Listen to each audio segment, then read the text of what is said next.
Thank you. So, what we saw was oogenesis is broadly divided into three different phases. That is multiplication phase, growth phase, and the maturation phase. And within the multiplication phase, it was subdivided into four different phases. That is formation of primary follicle, formation of secondary follicle, formation of tertiary follicle, and at last the formation of Graafian follicle. So these were the four sub stages in the multiplication phase, and we had look at what does it exactly mean by like how does the primary follicle is getting synthesized from the oogonium cells, right, or the primary germinal epithelium cells. So somehow it forms this egg tube of Luger, which ultimately forms egg nest, which is a spherical or rounded structure.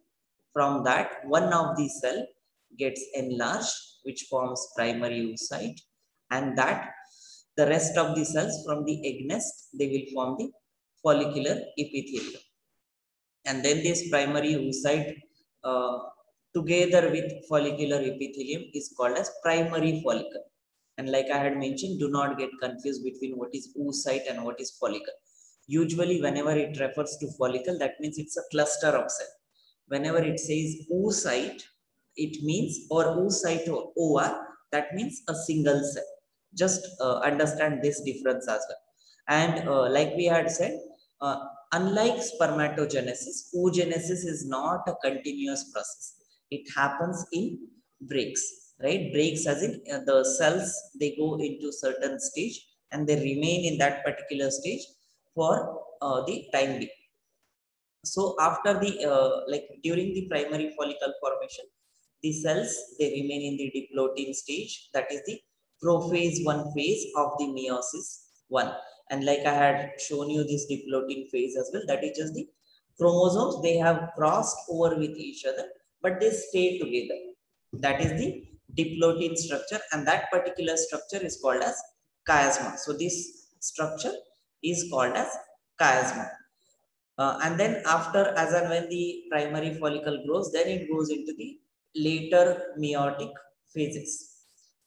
Then there was no much difference in primary and secondary follicle with respect to only the outer follicular epithelium of the primary follicle will convert themselves into or differentiate into granulosa cells and the theca. Theca was again further divided into tertiary follicle as theca interna, that is the internal layer, and the theca externa, that is the external layer. The secondary follicle transforms into tertiary follicle by the appearance of the fluid filled cavity, that is antrum, and the fluid was called as liquor follicula. And then in the next stage of the tertiary follicle, the primary oocyte will divide by the first meiotic division, that is meiosis 1. Meiosis 2 is not happening here. So tertiary follicle will divide by first meiotic division, that is only half of the meiosis, and it will form first polar body and the secondary oocyte. That was one single cell, which was primary oocyte, will divide into two cells with reduced number of chromosome, and that's why the secondary oocyte as well as first polar body, they are haploid in nature. And this is unequal division, like I had mentioned, because secondary oocyte takes all the nutrient rich cytoplasm. And then as and when this so I guess we had seen up till here, yeah, and this we had not looked at yet. So Graafian follicle we were about to serve. So this was the quick revision of whatever we had seen earlier. And just to show you here, again, like I said, do not get confused between a cell which is being shown here and the primary oocyte, but primary oocyte is always covered with the follicular epithelium here. Both these cells, they will be covered with the granulosa cells and theca interna and theca externa. Okay, so here whatever is shown is just the final gamete and not the whole structure. So that was the representation.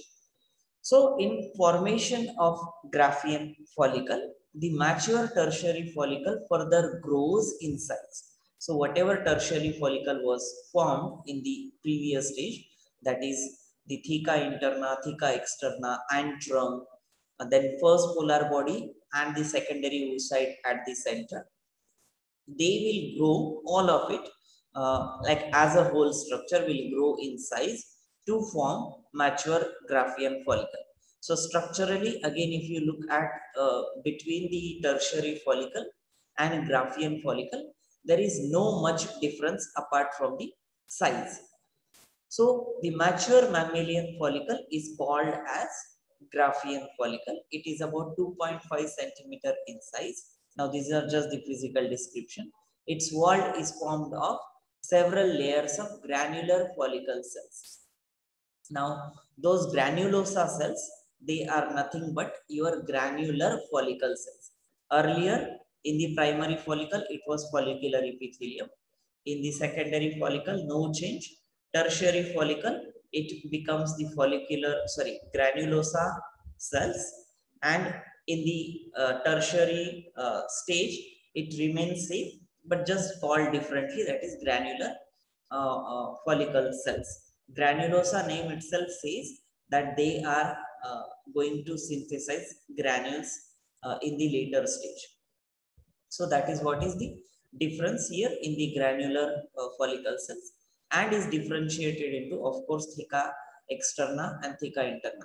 Now differentiation is not complete in this stage. Like you might say, here also they are forming theca interna and theca externa, and in Graafian follicle also they form theca interna and theca externa. But this is a continuous process. They are formed here, this theca interna and theca externa, but they complete the differentiation process in the Graafian follicle stage. Differentiation means whatever they are supposed to perform as an action for the final function, that's what they completely into. So that is the theca interna, theca externa. Now the cavity of the follicle is still the antrum. It is filled with the follicular fluid secreted by the follicle cells. Now this fluid filled cavity, or what was also called as liquor follicular, that liquor or that fluid is secreted by the follicular cells which are surrounding this oocyte structure, and the oocyte is attached to the granulosa cells of follicular wall by cumulus oophorus. Now I will show you this in diagram. So again, this is your oocyte structure. Now forget about what other labels are. There is theca interna, that is the internal membrane, and theca externa is the outside membrane. You see this green and blue. These are the differentiated layers of theca interna and theca externa. Inside that, this was the granular epithelium, or earlier follicular epithelium. So that cells, those cells, they have developed into the granular follicular cells. And in the Graafian follicle stage, this oocyte structure is developing this cushion-like structure or supportive structure for the oocyte, which is called as cumulus oophorus, and this is developed from this granulosa cells or granular follicular cells. Yeah, they are ultimately same. So that is what it is saying here.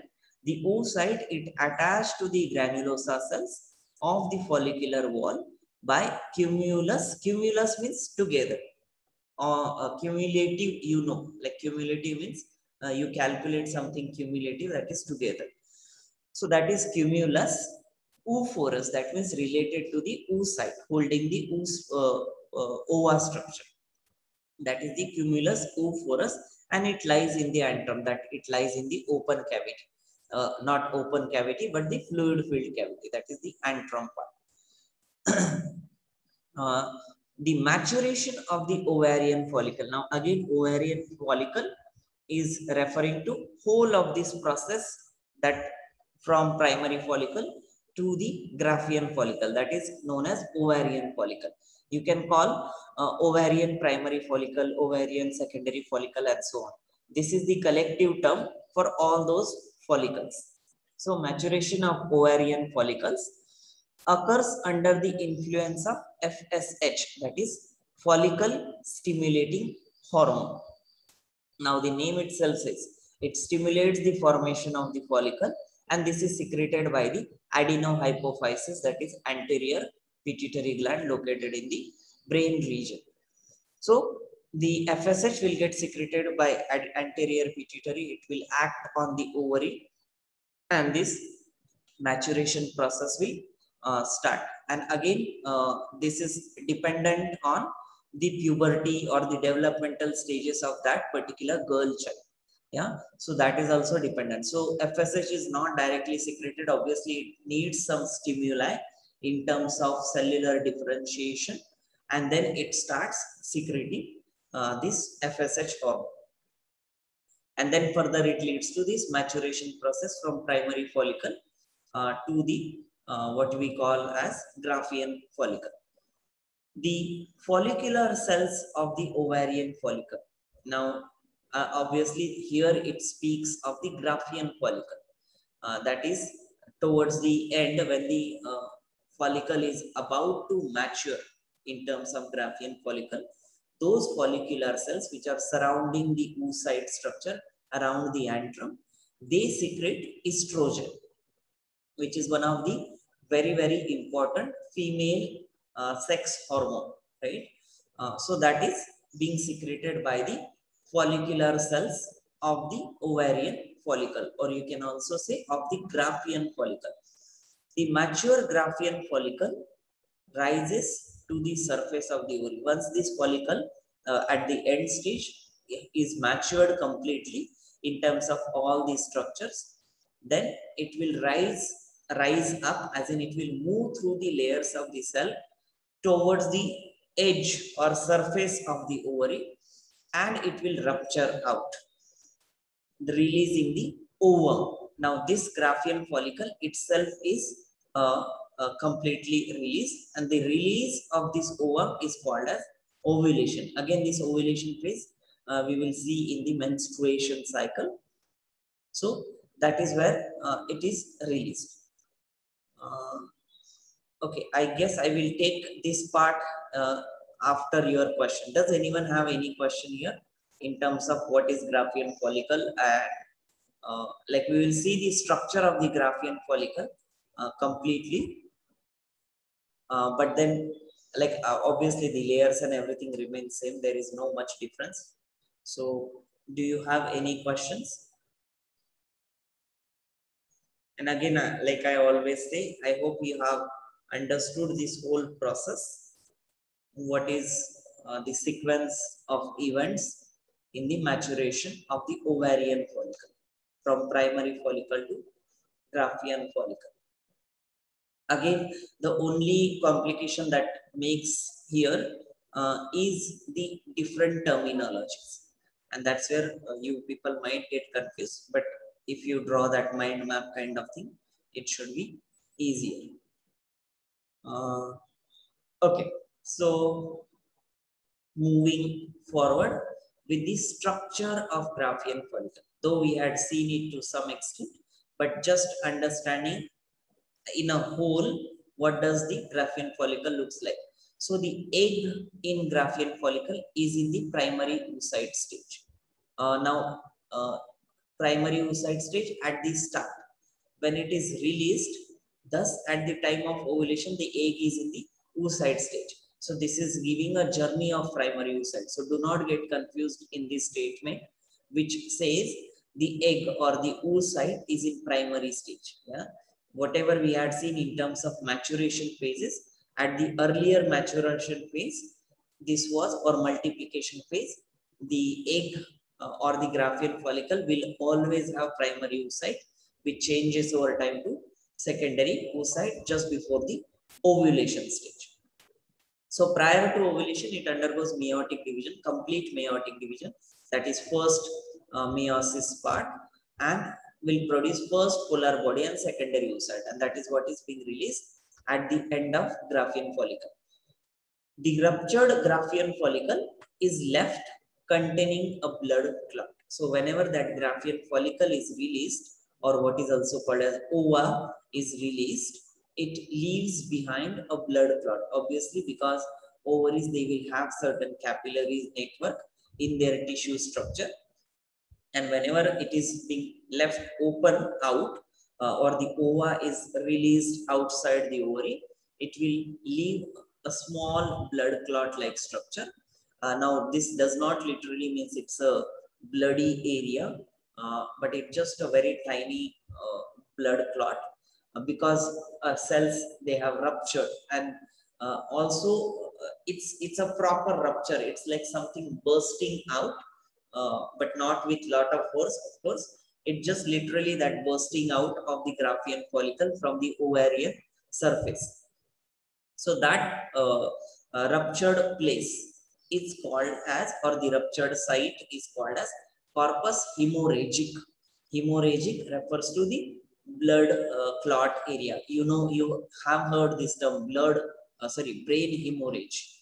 Brain hemorrhage means some of the like blood vessels in your brain region, they have burst open, and that is what is called as hemorrhage. So in this case, it is called as corpus hemorrhagic.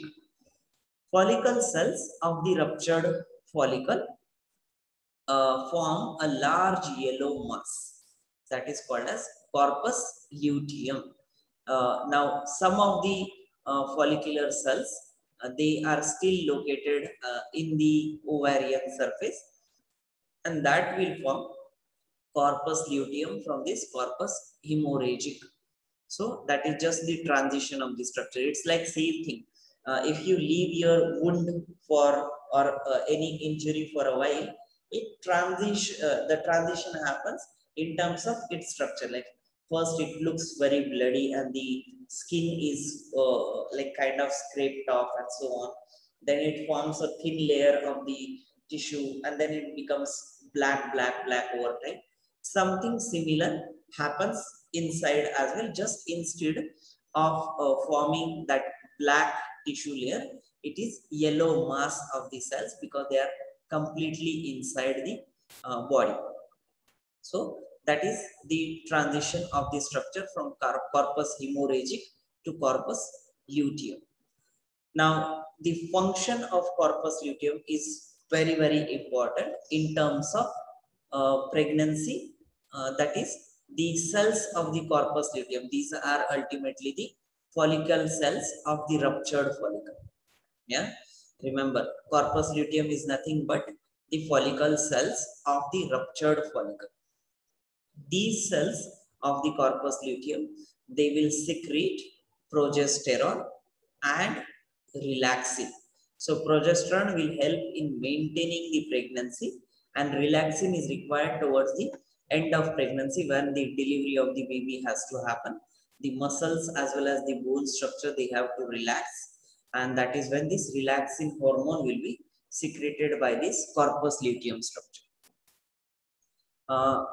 And at the end, so this corpus luteum stays active when the ovule or the ova that is being secreted or released, when it gets fertilized, this corpus luteum stays intact for quite a few days. Yeah, but if it is not fertilized, then in that case, the degenerating corpus luteum is seen as a white degenerating body. So this yellow mass of the cells will turn into white degenerating cells, and that is called as corpus albicans. Albicans means white. So that is the corpus albicans structure. Again, the same structure is being shown here. What is shown in addition, which we are yet to see, is this corona radiata granulosa cells. So some of these cells, they form the protective cover around the oocyte, that is secondary oocyte now, because this is matured Graafian follicle, and this will be called as corona radiata. Corona refers to the crown, radiata refers to the the aura kind of thing.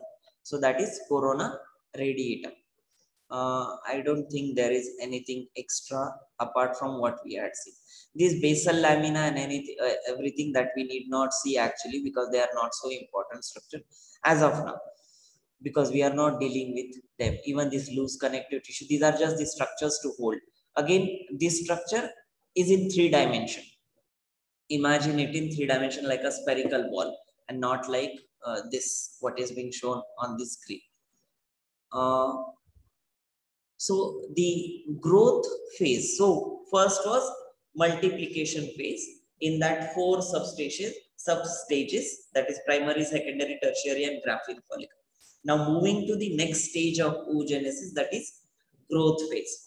Now we know the Graafian follicle has formed, secondary oocyte is formed, and during the ovulation, this secondary oocyte or the ova structure will be released.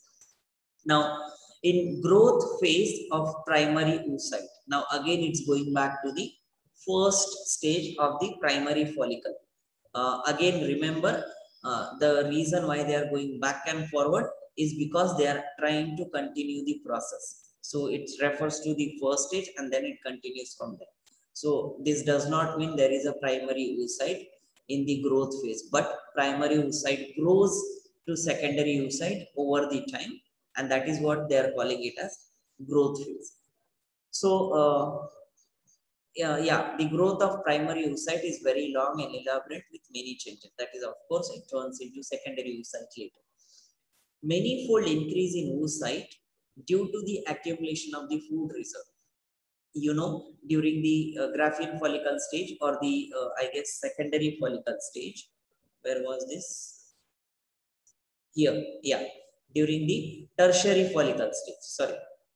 This is where the unequal division of the nutrition or the cytoplasm has happened. Similarly, so many-fold increase in oocyte due to the accumulation of the food reserve. So what this oocyte does is, it keeps collecting more and more food from the neighboring cells, that is follicular cells, or especially that cumulus oophorus, and then it keeps in growing size, and that is what is the growth phase as well. So increase in number of mitochondria, because obviously the oocyte is going to require a lot of energy. So it will increase the number of mitochondria and activity of the endoplasmic reticulum and Golgi complex. Now this is specifically with respect to the formation of the proteins that are required for like whenever the sperm will come, it will fuse, and then there has to be sequence of events that has to follow. Whole of this process is will need lot of energy, will need lot of proteins and enzymes for doing those functions, like fusion of these nuclei, then mitosis, and so on. And they may not have their own like energy until like quite few cell stage. So for that whole purpose, they need to conserve energy. They need to synthesize quite a lot of number of mitochondria, and also the protein synthesizing machinery, that is endoplasmic reticulum and Golgi complex. So, and then obviously because of all of these, there is increase in size of the nucleus and increase in the amount of nucleic acid and number of nucleoli. That is what the overall size of the cell would also increase. Now, one of the important stage that happens in the growth phase is the formation of the vitelline membrane. Now, everyone has seen how an egg look like. And when you boil the egg, just below the shell, there is a thin transparent layer around the egg that you must have boiled and see, right? So that particular membrane is called as vitelline membrane. So in case of human ovarian follicle as well, there the plasma membrane gets converted into that vitelline membrane so that it protects the whole oocyte structure inside. So, and that particular structure is called as vitelline membrane. So, then the amplification of the ribosomal RNA gene that codes for large amount of rRNA also requires is required for the protein synthesis. This is nothing but in growth phase. What happens is lot of food is collected from the neighboring cells. The oocyte will grow in size. Vitelline membrane is formed around this oocyte structure, which is ultimately like plasma membrane, and then increase in amount of mitochondria or number of mitochondria, increased in number of ER, that is endoplasmic reticulum and Golgi complex, and ultimately increase synthesis of proteins as well as nucleic acids. So that is what happens in this growth phase. Any question here?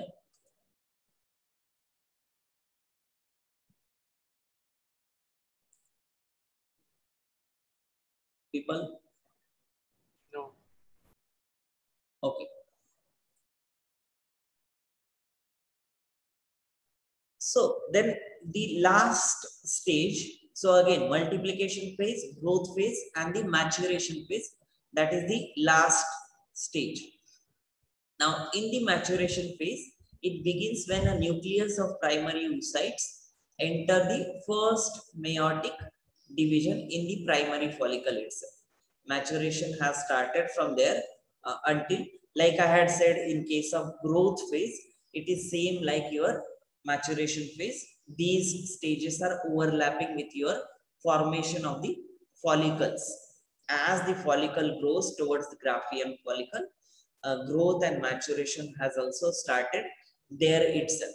But these are still called different distinct phases. So the primary oocyte enters the first meiotic division in the primary follicle, and then it forms that polar body and the secondary oocyte. So the division is arrested in the diplotin stage of meiosis 1 till puberty, and this we already know that until puberty, all these oocyte structure or the follicular structures, or what are called as ovarian follicle, they are arrested in the meiosis 1 itself, especially at the diplotin stage. The first maturation division of the meiosis is completed in the Graafian follicle. The first maturation division, that is meiosis 1, and the cells formed is haploid and unequal because of the unequal division of the ooplasm. Ooplasm is nothing but the cytoplasm of the oocyte. Yeah, so that is what is called as ooplasm. Now the large cell with almost all the ooplasm, that is secondary oocyte, will have 22 plus X chromosome, and the first polar body, or what is also called as polocyte, will have almost no cytoplasm. And until this we had seen in the earlier cases, that is up to the Graafian follicle stage. Now, the secondary oocyte enters into the second meiotic division, and this actually happens until the sperm has entered the oocyte structure. During the fertilization, the second meiotic division happens. Again, remember, this is a very complicated process. Graafian follicle is released, which has secondary oocyte, and that has just finished meiosis 1. Now, as and when the sperm enters the female reproductive tract, it is about to fuse with the secondary oocyte or Graafian follicle structure. Let's say that until that moment, the oocyte is still in the secondary oocyte stage.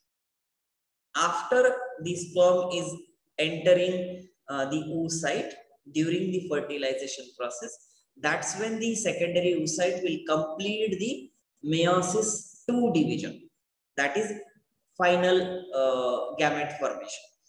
So secondary oocyte enters the second meiotic division, which again stops at metaphase 2, right? Until the sperm enters the oocyte during fertilization. So secondary oocyte has formed, but it has been arrested at the metaphase 2.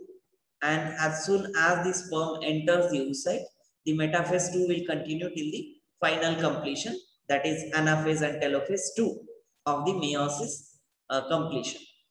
The second meiotic division is also unequal. Now, secondary oocyte, it further undergoes meiosis 2, and that division is also unequal. And that's what will produce the final ovum structure and the second polar body. So I'll go to this diagram to show you this particular phenomenon. You remember Graafian follicle has these two, first polar body, secondary oocyte, haploid, and this until here, there is only meiosis 1 has happened. Now, secondary meiosis will happen, meiosis 2 will happen with secondary oocyte and also with first polar body, but separately. Because remember, these are arrested in particular stage of that diplotin stage until puberty and until fertilization of the until fertilization with the sperm, they are arrested in the metaphase 2 of the meiosis 2 here. Again, I hope you are following this particular part. And after the fertilization with the sperm, this secondary oocyte will form second polar body and it will form the final ovum structure. Again, this is the completion of the meiosis 2 and completion of the whole of the meiosis. Yeah, here it is written that is meiosis 2. This to this transition or from this to these 4 cells, that is meiosis 2. And first polar body will also give rise to another 2 polar bodies by the meiosis 2 division. And these all are haploid in nature again. These two are also haploid. These are also haploid. Right? So at the end of this oogenesis process, what you get is one ovum, which is haploid, and 3 polar bodies. Now you need not differentiate between first polar body and second polar body. You can simply call them 3 polar bodies which are haploid in nature. Okay. I hope this part is clear to everyone. Yeah, the second meiotic division is also unequal and will produce ovum. Yeah, this part I forgot to show you here. So from here, again, all the cytoplasm or the nutrient-rich cytoplasm will go to ovum, and very less or very thin cytoplasm will go to the second polar body during this division. Yeah, and that is what it is. Again, another unequal division. This was again the first unequal division where a lot of cytoplasm goes to secondary oocyte. When secondary oocyte divides by second meiosis division, it will again be unequal and it will not give any or very less cytoplasm to the polar body, and most 99% of this that cytoplasm will go to the ovum, because again the need is here and not on this side. So that is the maturation phase, and like I said, the first polar body also undergoes second maturation division, that is meiosis 2, and forming 2 more polar bodies. That's what it says. The end result of the maturation, like I said it, in a diploid primary oocyte, that was the original cell, is formation of one large haploid ovum, which is again shown here in this diagram, and 3 tiny haploid polar bodies, and they have no function as such. So you can see at the end, from diploid primordial germ cell, you get oogonium cell. It differentiates over time from primary oocyte. Primary oocytes enter first meiotic division, form secondary oocyte by unequal division and the first polar body. Secondary oocyte as well as the first polar body both will undergo second meiotic division, that is meiosis 2, will form one large ovum. Again, this is unequal division, and 3 polar bodies, that is the second polar body, you can call them. So that is what is the final outcome of the oogenesis or whole of this process of multiplication, growth phase, and the maturation phase. Okay, so that completes the whole of the oogenesis. Now, do you people have any question here?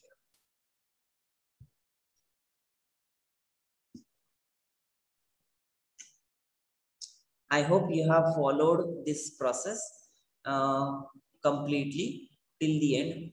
Also, from the point of view of competitive exams, all these processes, they are very important, because there are so many tiny details that is easier to get confused, and that's what is the best chance to ask the MCQ type of questions.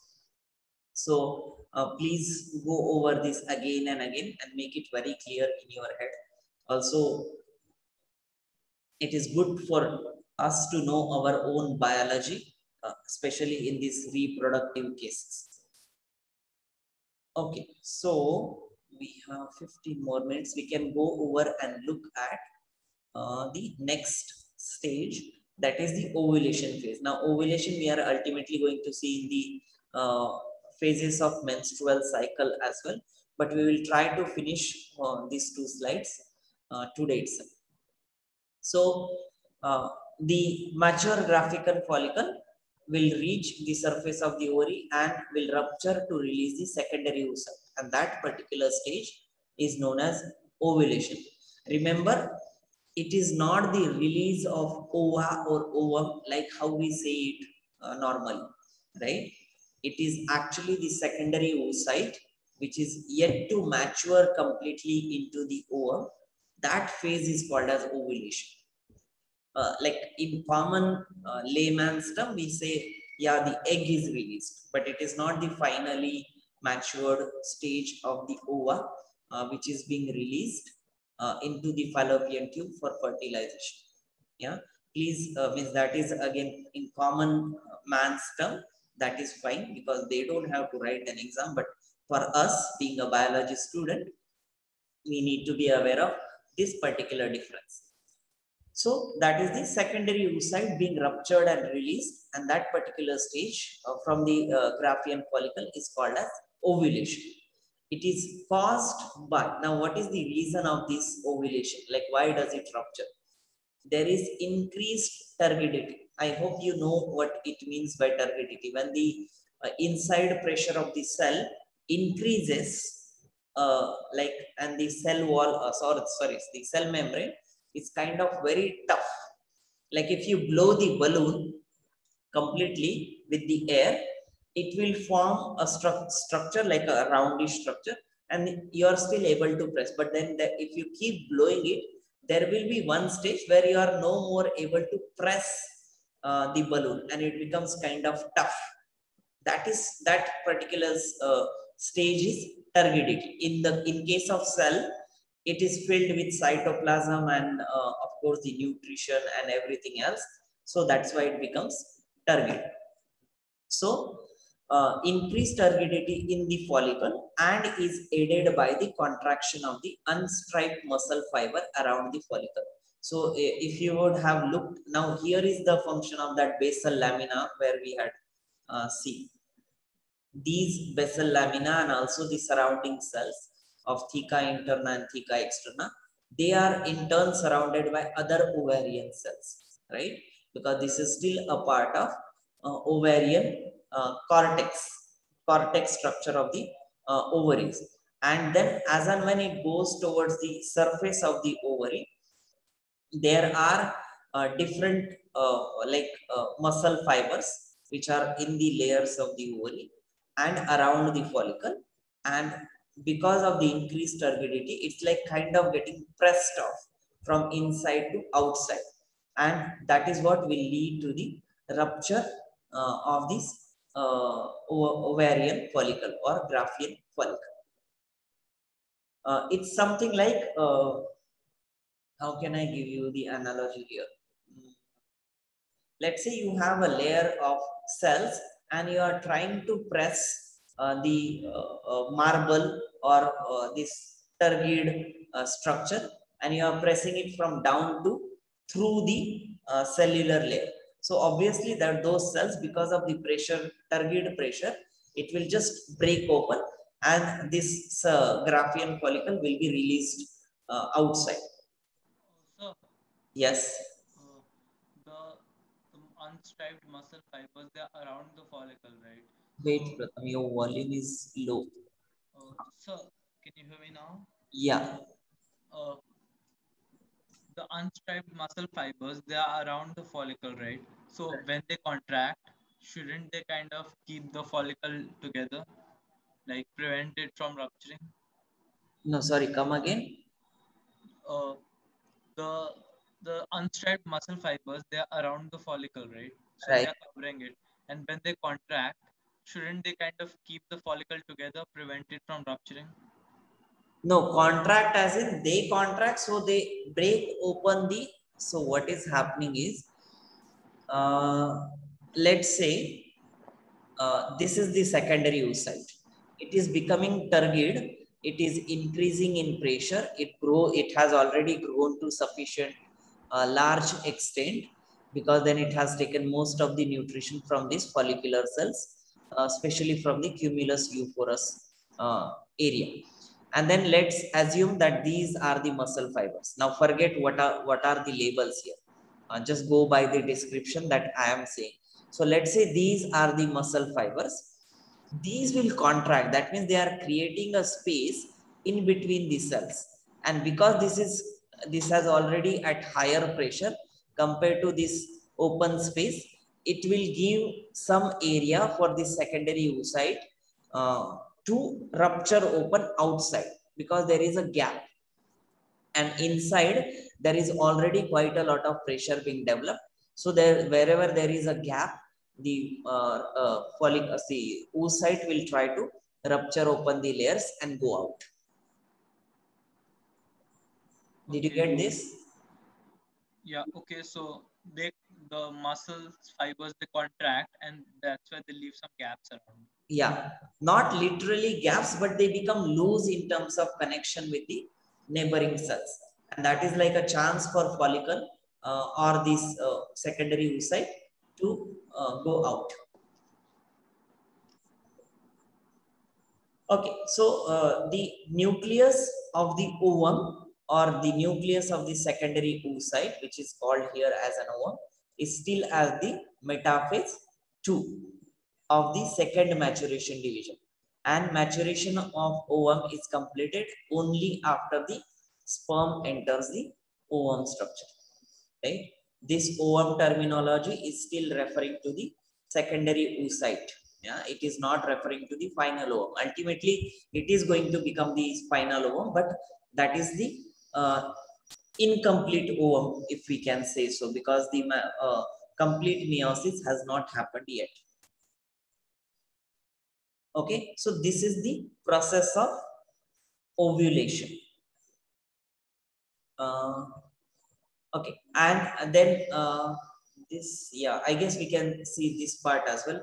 It's nothing great here, because we have already looked at the structure of this ovum in a way in terms of Graafian follicle.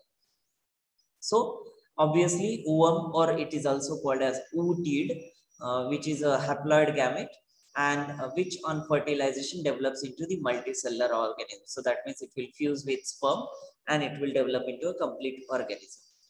Usually human egg, that is the final egg or ova structure, will measure up to the 100 micrometer. Now it is no more called as secondary oocyte. This is completely matured, completely formed. Meiosis has completed. So this is the human egg or human ova, which will measure up to 100 micrometer. You can imagine how tiny it is, which is probably 1/10 of a millimeter. Or yeah, if I'm right, yeah, correct. So spherical in shape or ovoid, and it is non-motile.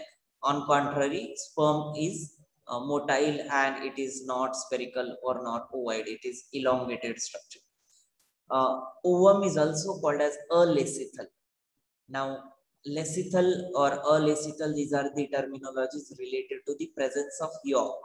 So yolk, everyone knows it very well. That again, you must have seen the egg after boiling. How does it look like? That is the nutritious tissue, which is more of those globulin and so protein in terms of the egg that we eat. But in this case, this ovum, that is the human ova structure, is alecithal, that is devoid of any yolk, but has abundant cytoplasm, which is with centrally located nucleus.